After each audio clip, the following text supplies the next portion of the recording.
The studio was dimly lit, the air thick with anticipation. Elvis Presley, the king of rock and roll, stood at the microphone, his eyes closed, feeling the lyrics of a haunting tune.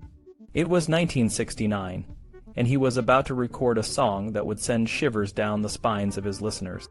The song was Long Black Limousine, a tale of sorrow and mystery that had been written by country performer Vern Stovall in 1958. Elvis knew the song well. He had heard it in a soulful rendition by O.C. Smith on the album Hickory Holler Revisited. O.C. Smith had started the song like a New Orleans funeral, setting a somber tone right from the beginning. But Elvis and his musicians had something different in mind. They wanted to capture the emotional depth and the drama that O.C. had hinted at but never fully realized. The studio was filled with a mix of instruments, guitars, drums, and a piano. The band was ready, and Elvis took a deep breath. The first notes of the song began to play, and Elvis started to sing. His voice was powerful and raw, filled with the kind of emotion that only someone who had lived through the ups and downs of life could convey. "It ain't the rider, but the ride that makes the heart grow cold," he sang, and the room fell silent. The band played with precision, adding layers of sound that built the tension.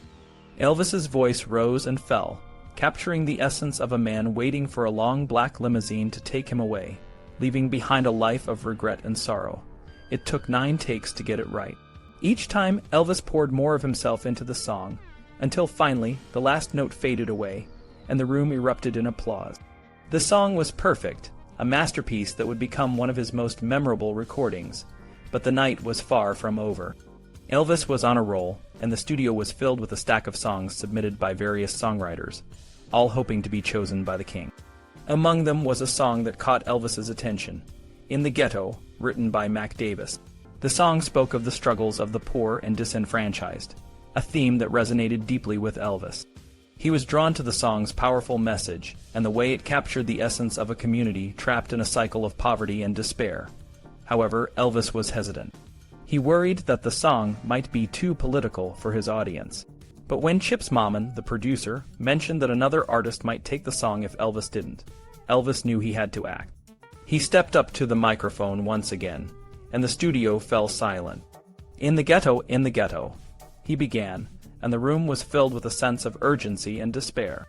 The song was a call to action, a plea for understanding and change. Elvis's performance was nothing short of breathtaking, and when he finished, the studio erupted in applause once again. As the night wore on, Elvis continued to explore a wide range of songs. He tried out Hey Jude, a Beatles classic, but the performance didn't quite hit the mark. He also recorded I Can't Stop Loving You, a song he had been toying with for years, and From a Jack to a King, a fun, upbeat track that allowed him to show off his playful side. But it was the ballads that really showcased Elvis's talent. Don't Cry Daddy, a song about a father comforting his children after a breakup, and Mama Like the Roses, a touching tribute to family and love, were among the highlights. Elvis's voice was filled with emotion, and the songs resonated with his audience. The night was a mix of old and new, of rock and roll and country, of pain and joy. Elvis was in his element, and the studio was alive with the sound of music. As the sun began to rise, Elvis and his band members knew they had created something special, something that would be remembered for generations to come. But little did they know, this was just the beginning. The songs recorded that night would go on to define a new era for Elvis, one that would solidify his place in music history and touch the hearts of millions. And in the midst of it all, the long black limousine waited, ready to take the king on his next journey. Elvis Presley's music journey took a significant turn in the late 1960s, blending his country roots with soulful R&B influences. One of the songs he recorded, Stranger in My Own Hometown, was originally written by Percy Mayfield in 1963. The song, about returning home and feeling like an outsider, was repetitive and lacked a strong narrative, but Elvis's powerful performance gave it a new life. However, many fans preferred the version recorded by the Box Tops at American Sound, which included more verses and lasted 4 minutes. Elvis's love for soulful music led him to record Only the Strong Survive, a song written by Kenny Gamble and Leon Huff. Jerry Butler had just recorded it, and it was climbing the charts. Elvis's version was a soulful masterpiece, showcasing his dramatic and emotional range. Another song he covered was Any Day Now, a Burt Bacharach and Bob Hilliard hit from 1962. Chuck Jackson had recorded it first, and Elvis's rendition was masterful, though he never got the chance to record any Bacharach and David songs due to publishing issues. Elvis was also a fan of Roy Hamilton, a talented R&B singer. When Roy was booked at American Sound, Elvis arrived early to meet him and even gave him a song called Angelica, written by Barry Mann and Cynthia Weil. Sadly, Roy died in 1969, just a few months after releasing the song. Without Love was another song Elvis recorded, originally performed by Clyde McPhatter in 1957, and later by Ray Charles in 1963. Tom Jones also recorded it in 1969, and while his version was a hit, Elvis's take on the song was more solemn and enhanced with a gospel choir. Elvis's recording sessions at American Sound in Memphis were productive. He recorded My Little Friend, a country rock song that felt personal, possibly reflecting his relationship with Priscilla. Do You Know Who I Am, a tender ballad by Bobby Russell, and Who Am I, a religious-themed ballad by Rusty Goodman, were also part of the sessions. These songs added depth to his repertoire, even if they didn't receive as much attention as they deserved. During this time, Elvis and Priscilla took a break to ski in Aspen, Colorado, with their daughter, Lisa Marie. Despite the successful recording sessions, Elvis was disappointed when his song, You'll Never Walk Alone, lost at the 1968 Grammy Awards for Best Sacred Performance. Meanwhile, Colonel Parker was negotiating Elvis's return to Las Vegas. Parker, who had a long history in the city, saw the potential for massive publicity and financial gain.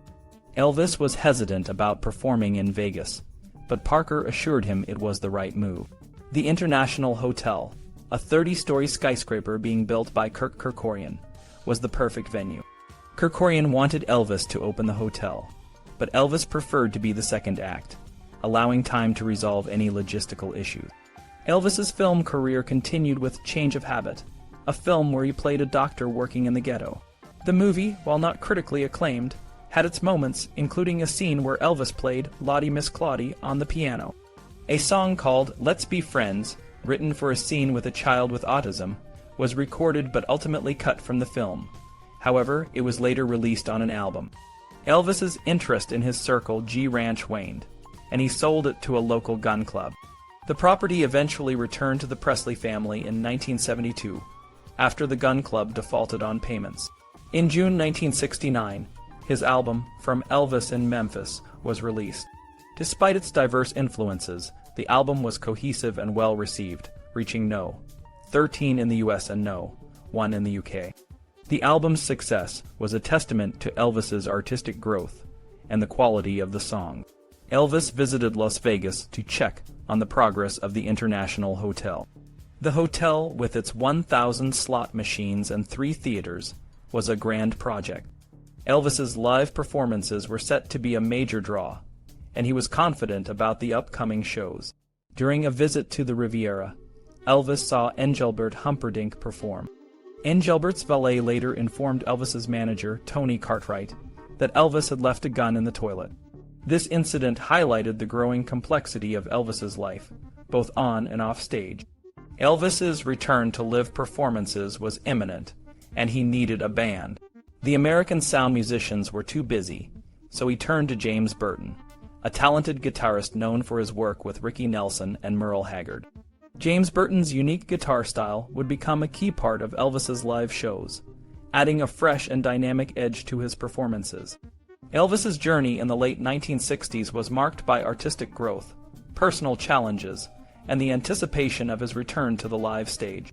His music and performances continued to captivate audiences, setting the stage for a remarkable comeback in Las Vegas. Elvis Presley's journey back to live performances in 1969 marked a significant turning point in his career. After years of making movies and studio recordings, he was ready to reconnect with his fans in a more personal way. The choice of James Burton to lead his new band, the TCB Taking Care of Business Band, was crucial. Burton, known for his exceptional guitar skills, carefully selected a group of talented musicians who would help Elvis deliver a powerful live show. Elvis was determined to make his Las Vegas debut a success. He spent time rehearsing with the band and working out to ensure he was in top shape. The stakes were high, especially with the critical eyes of the music industry and the public watching. The Rolling Stone magazine even featured him on their cover, though the article itself was less than flattering, mocking Elvis as being out of touch with the hippie generation. Despite the pressure, Elvis was excited. He wanted to perform some of his classic hits like Hound Dog and Blue Suede Shoes, as well as newer songs that resonated with contemporary audiences, such as In the Ghetto and Suspicious Minds. The show was a mix of old and new, and it was clear that Elvis was trying to bridge the gap between his earlier rock and roll days and the changing musical landscape of the late 1960s. The opening night at the International Hotel was nerve-wracking for Elvis. He was so anxious that he wore a path in the carpet backstage. But once he stepped onto the stage, the energy of the audience lifted his spirits. The show was a hit, and the band's performances were tight and dynamic.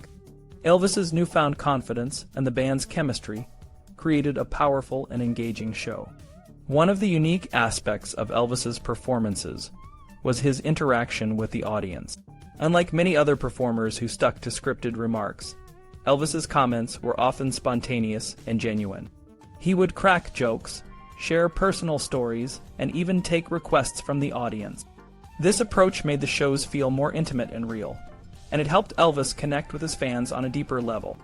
Elvis's humor was a big part of his stage presence. He would often playfully tease the audience or make light of his own insecurities.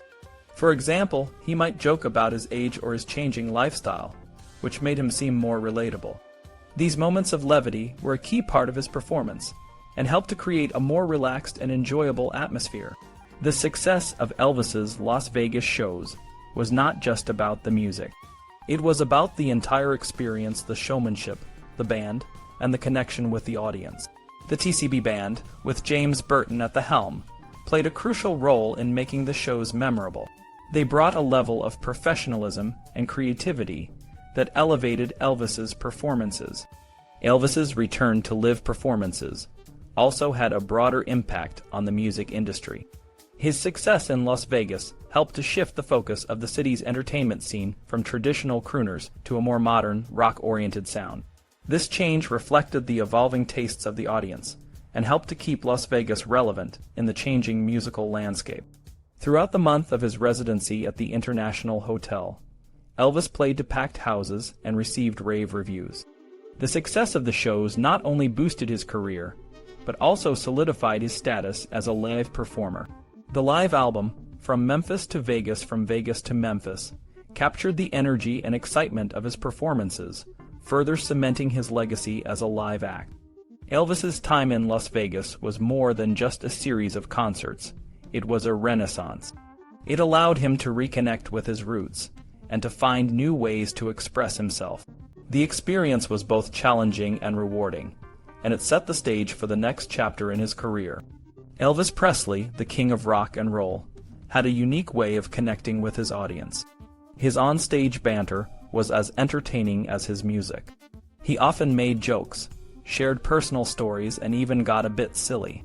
For example, during a show, he once said, "Those of you of the Caucasian race, well, we are, aren't we? It was on my draft card. Caucasian, I didn't know what it meant. Thought they were going to circumcise me." This kind of humor kept the audience laughing and made every show feel like a one-of-a-kind experience. Elvis was also known for his spontaneous comments. During a performance of It's Now or Never, he quipped, "Now that you're here, too bad you're queer." Another time he said, "I keep streaking all the way," which left the audience in stitches. These moments showed that Elvis was not just a performer, but a genuine entertainer who loved to have fun. His interactions with the audience were unpredictable. He would introduce his father, saying, "He's more of a ham than I am," or ask, "Where's Granny?" These simple, relatable comments made Elvis seem like a regular guy, despite his fame. He also had a knack for making light of his own insecurities. When talking about his early career, he joked, "I was studying to be an electrician. I got wired the wrong way." Elvis's humor wasn't just for laughs. It often had a deeper meaning. He once said, "I don't do karate in order to break bricks or boards. How many times does a brick come out and attack you? This showed his philosophical side, and his ability to see the absurdity in things. He was also known for his comments on fame and criticism, saying, "Regardless of who you are, there are people who don't like you. Look at Jesus Christ." Elvis's personal life was often a topic of discussion. He spoke openly about his divorce from Priscilla, explaining, "Our divorce came about not because of another man, not because of another woman, but because of the circumstances involving my career. I was traveling too much. I was gone too long." This honesty earned him respect from his fans. His performances in Las Vegas were particularly memorable. The International Hotel became his home away from home, and he developed a special bond with the audience. He would often introduce famous guests like Charlton Heston, saying, "I was in the dining room at Paramount Studios, just came out of Memphis, and there was Moses, Charlton Heston." These introductions were always humorous and engaging. Elvis's on-stage persona was a mix of charm, humor, and raw emotion. He would sometimes get emotional, especially when talking about his family. He once said, "I couldn't face my father, Priscilla, my baby, my friends, nobody, if I was strung out." This vulnerability showed that he was more than just a superstar. He was a human being with real feelings. Despite the pressure of fame, Elvis always tried to keep things light.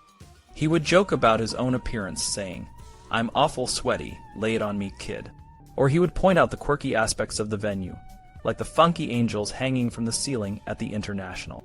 Elvis's shows were more than just performances. They were experiences. He would often distribute scarves and kiss fans, making each show feel personal and special. This connection with his audience was one of the reasons why he remained so beloved. Colonel Parker, Elvis's manager, signed him to a 5-year deal to perform at the International Hotel every February and August. While this deal brought in a lot of money, it also put a strain on Elvis. The pressure of performing 2 shows a night led to health issues, and he often relied on uppers and downers to keep up with the demanding schedule. Despite this, Elvis always gave his all, ensuring that each performance was as good as the last. Elvis's fans, like Maria and Gladys Davies from Liverpool, would travel across the world to see him perform. They saved up their money to attend multiple shows, and Elvis often rewarded their loyalty by interacting with them.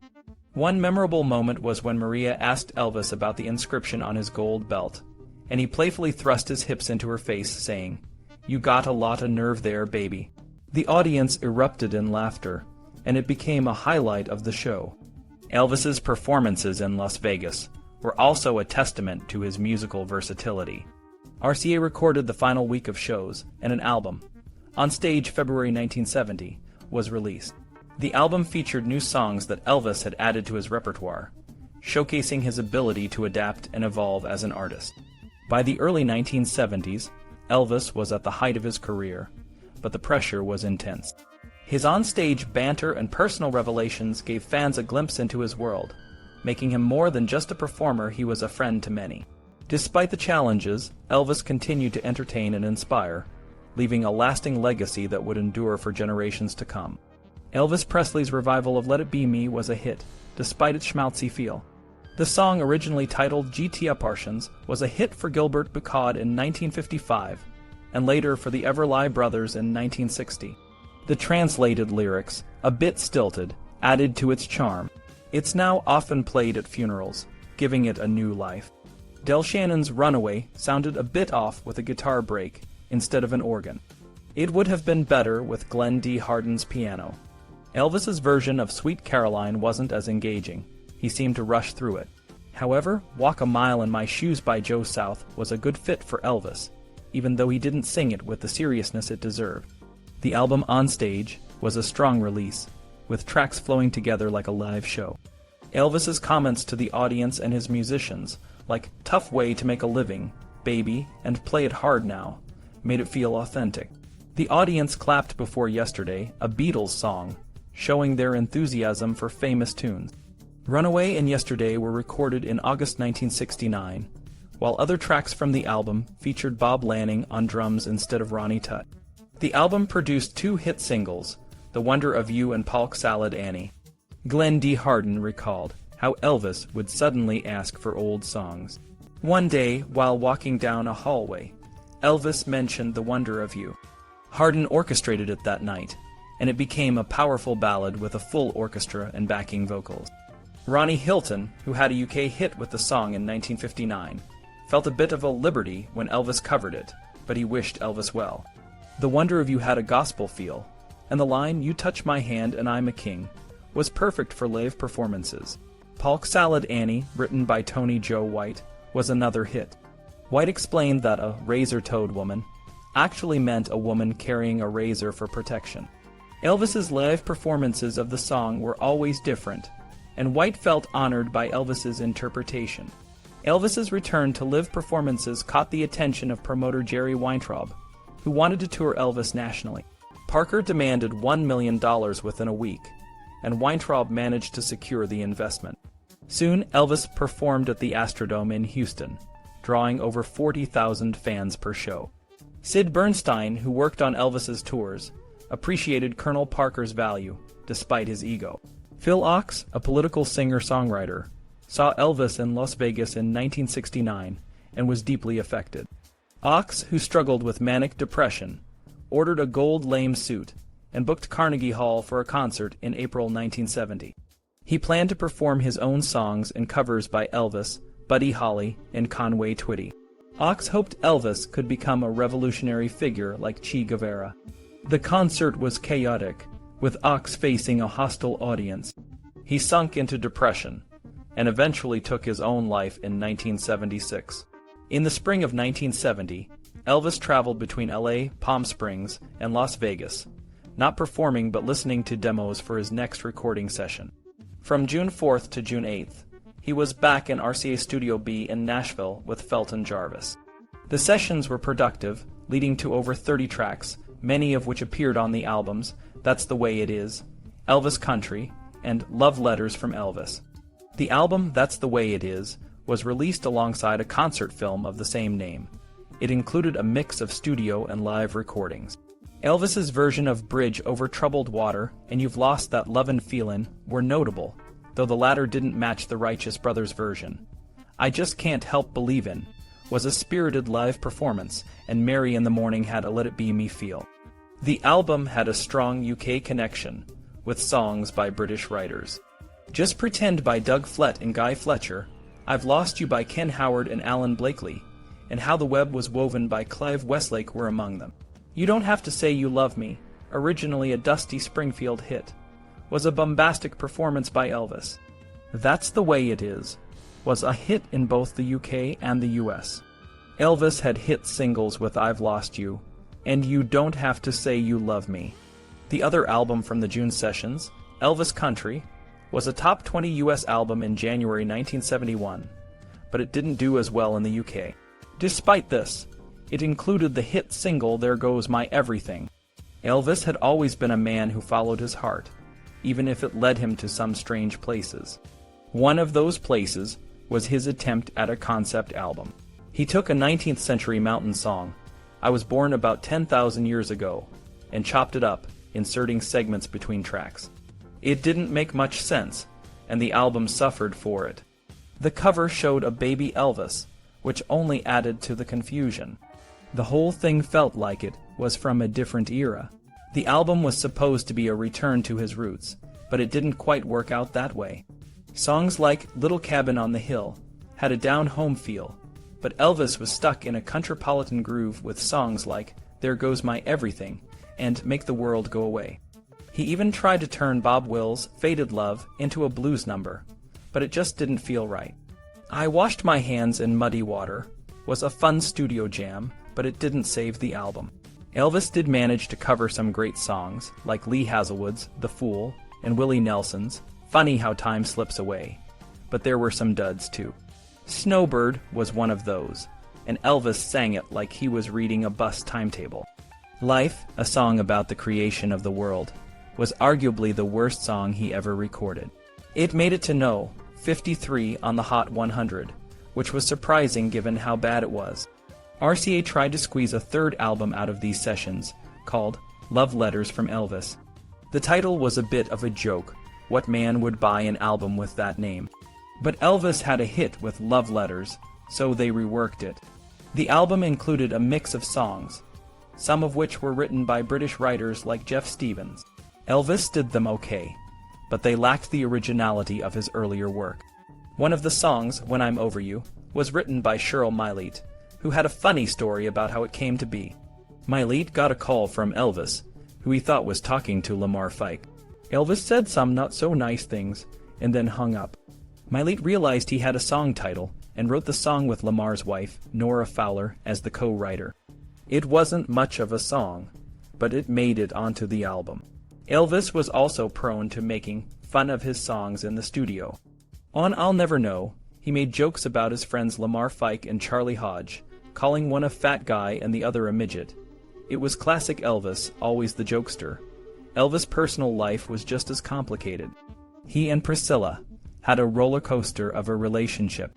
She would put pencil marks on her clothes to see if Elvis had been with someone else when she was away. Elvis would have girlfriends at Graceland when Priscilla wasn't around, and he even made a startlingly honest admission on stage about using birth control. Priscilla didn't always take it well, but they were still on good terms. In July, Elvis was filmed for the documentary, That's the Way It Is. He was in rehearsal with his band, and the footage showed him working up songs and having fun. He performed snippets of Marty Robbins' Tonight Carmen and Ernie K. Doe's Mother-in-Law. It was a glimpse into Elvis being relaxed and professional. Elvis was a big fan of Vegas, but it was a boys-only affair. He didn't want Priscilla around all the time because it distracted him. In August, he was back at the International, and some of his shows were recorded. During the month, a woman named Patricia Parker claimed Elvis was the father of her child. Elvis denied it, and blood tests later proved he was right. But it caused a stir, and Elvis made a joke about it on stage. Despite the threats and drama, Elvis kept performing. He even did an extra 3 a.m. show for the casino workers. He would start I Can't Stop Lovin' You with his back to the audience, a moment that made security nervous. In September, Elvis and Priscilla went to Vegas to catch some shows.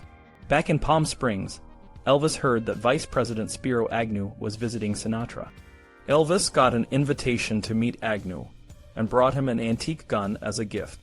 Agnew couldn't accept it while in office, so Elvis said he'd keep it for him. Agnew later resigned over tax evasion, and Elvis decided he didn't deserve the gun. Elvis' concert tour in November was a big event. He traveled with his band, but used local musicians for horns and strings. At one concert, he joked that he was so tired he had to lie down on stage.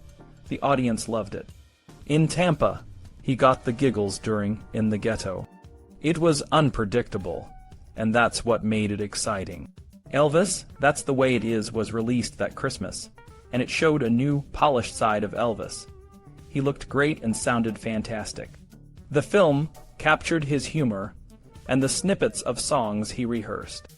It was a hit with fans, who saw it as the definitive Elvis film. Elvis' world was bizarre, and it got even more so in December. He decided to go to Washington to meet with the head of the Bureau of Narcotics and Dangerous Drugs. He was dressed in a purple velvet suit, a gold belt, and dark glasses. He carried a Colt, .45 and a Derringer, and he even wore mascara. He flew to Washington and checked into a hotel, where he wrote a rambling letter to President Nixon. He was appalled by the drug culture and wanted to help fight it. Elvis called Jerry Schilling, a former member of the Memphis Mafia, to help him. Jerry flew to Washington, and they met up with Senator George Murphy, who was sympathetic to Elvis' cause. Murphy helped Elvis arrange a meeting with Nixon. Elvis handed in his letter at the White House, and the rest, as they say, is history. Schilling was really worried about his job. He wanted to call Graceland to tell them where he was and ask if Sonny West could come instead, but Elvis was all cool about it. He told Schilling, "If you call Graceland, you might end up talking to the White House."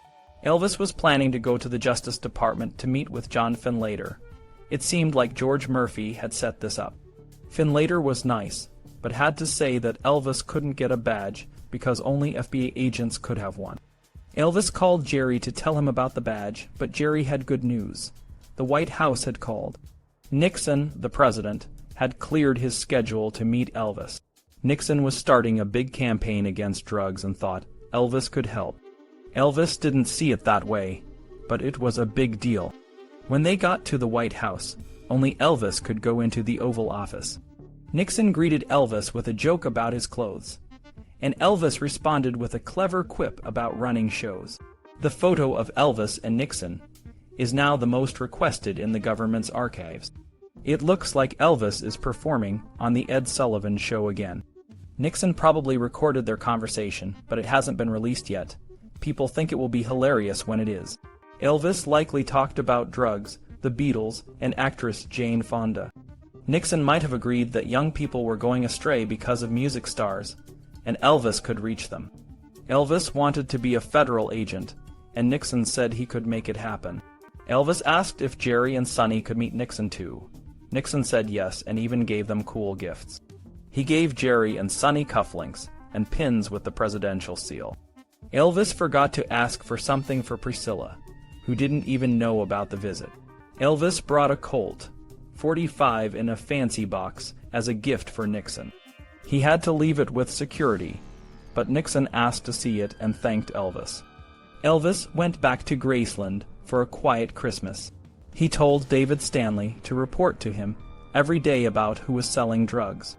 It was a serious request, and Elvis might have had other plans in mind. Elvis was a big star that Christmas. His album On Stage was still popular, and a new movie, Elvis, That's the Way It Is, had just come out. RCA released a 4-LP box set called Worldwide 50 Gold Award Hits Volume 1. It was a fancy gift with a portrait album. The UK price was £7.50, and it included a piece of one of Elvis' suits. That was a fun bonus. Elvis got a laughing box as a gift. He loved it and would say, "Meet Colonel Parker." But Colonel Parker wasn't amused. He was worried about what Elvis might do next after meeting the president. On December 28th, Sonny West got married and Elvis was the best man. Priscilla was the matron of honor. On December 30th, Elvis went back to Washington. He didn't meet Hoover, but talked to his assistant Tom Bishop. Elvis said he could give the FBI information about commis and junkies. Bishop said he would set up a meeting with Hoover, but he wrote that Elvis looked and dressed like an undercover agent. In January 1971, Elvis was named one of the top 10 young Americans by the Jaycees. He decided to attend and even gave a speech. Colonel Parker was nervous, thinking Elvis might criticize other youth leaders. But Elvis was humble and quoted from one of his favorite songs, Without Love. Elvis also received a Lifetime Achievement Award at the Grammys.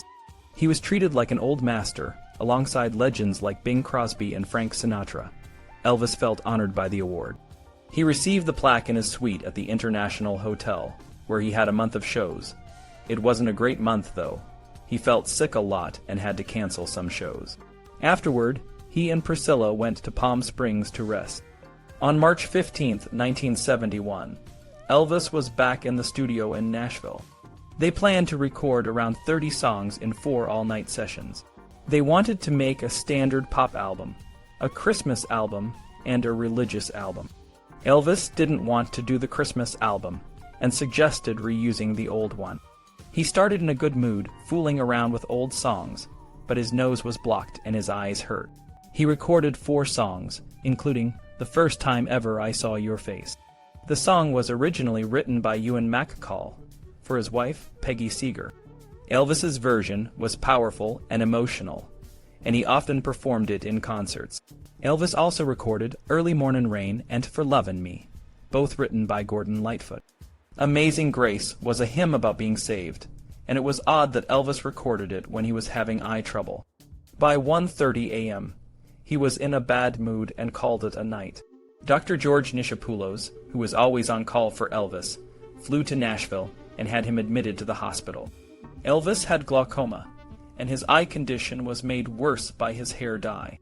Elvis rested for a few weeks, and then went to Hawaii with Priscilla. In May, he was back in the studio, feeling better. He brought his police badges to show the musicians. They decorated the studio with a Christmas tree and presents, even though it was May. The Colonel sent Christmas greetings. Elvis might have wanted to go back to Graceland, but he stayed and recorded the Christmas album. The album wasn't as good as the first one.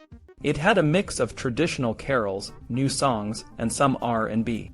The title song, The Wonderful World of Christmas, was filled with cliches, but Merry Christmas Baby was a standout.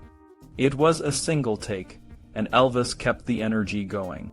He even told the bass player, Norbert Putnam, to wake up put. Elvis recorded 3 new songs about wanting to be home for Christmas. If I Get Home on Christmas Day and It Won't Seem Like Christmas were written by Tony Macaulay, an English songwriter. Macaulay wrote the songs to fit Elvis's voice and style. He even tried to act like Elvis to get the feel right. Chris Arnold, a British songwriter, was invited to one of Elvis's recording sessions. He was amazed by Elvis's professionalism and friendliness. Elvis loved meeting someone from England and asked Chris for his opinion on the songs. Chris had to say they sounded great, even though some were forgettable. Elvis's Christmas album wasn't as special as the first one, but Merry Christmas Baby was a magical moment. It showed that even when things weren't perfect, Elvis could still create something amazing. Elvis's life was changing in ways he never expected. His performances were getting better, but his personal life was struggling. In 1971, he was honored in both Tupelo and Memphis. His birthplace was now open to the public, and a stretch of Highway 51 was renamed Elvis Presley Boulevard. But these accolades couldn't mask the tension building at home. Elvis's shows at the Sahara Tahoe Hotel in July were fantastic. His orchestra leader, Joe Garrico, added a grand entrance with the opening of Richard Strauss's Also Sprach Zarathustra, known from the movie 2001, A Space Odyssey. Elvis's jumpsuits became more elaborate, and he used his cape to make dramatic gestures, showing off his jewelry. He was a star, but he was also a performer who loved to improvise.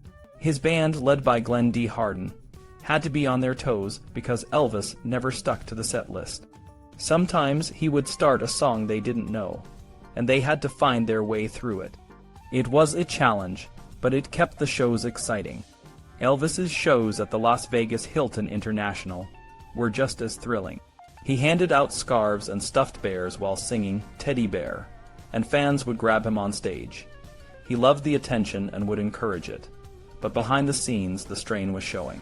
The first serious biography of Elvis, written by Jerry Hopkins, had just come out. Elvis and Colonel Parker hadn't cooperated with the author, and the book didn't paint a pretty picture of his family. Elvis was hurt, but the book also showed that he had many fans who loved his music. In November, Elvis went on tour again.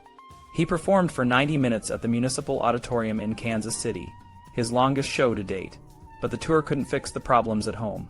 Elvis and Priscilla's marriage was in trouble. Sonny West had told Elvis about Priscilla's affair with Mike Stone, and Elvis felt betrayed. Priscilla didn't like being alone at Graceland, and Elvis didn't want her on tour. The trust was gone, and things were getting worse. Priscilla admitted the affair to Elvis, and he was devastated. He felt like something had been taken from him, and he couldn't handle it. Christmas at Graceland was cold, and Elvis had plans for a gun range and an arsenal of weapons. He even considered buying a drugstore so he could have access to whatever he wanted. It was a dark time, and Elvis was struggling. Elvis's relationship with Priscilla ended in January 1972. He told his friends that Priscilla and their daughter, Lisa Marie, would be moving to their own place in Los Angeles. Priscilla wrote in her memoir that she left because of Elvis's indifference, and David Stanley described Mike Stone as a dangerous person. Elvis was not monogamous either. He had a long affair with Joyce Bova, a congressional aide he met in Las Vegas in 1969. Elvis continued to perform, but his shows were getting shorter. He was still amazing on stage, but the pressure was building. He included songs like An American Trilogy in his set, which made the audience feel proud to be American. But the strain was showing, and the rumors of a European tour never came true. Colonel Parker denied it, and Elvis's friends knew he wanted to go, but it never happened. Elvis's inner circle was changing. The Imperials, his gospel group, were pursuing their own careers, and he brought in J.D. Sumner and the Stamps Quartet. J.D. helped Elvis with the gospel songs, and the shows continued to be powerful. Despite the challenges, Elvis's music was still magic. His performances were a mix of old classics and new songs, and he always found a way to connect with his audience.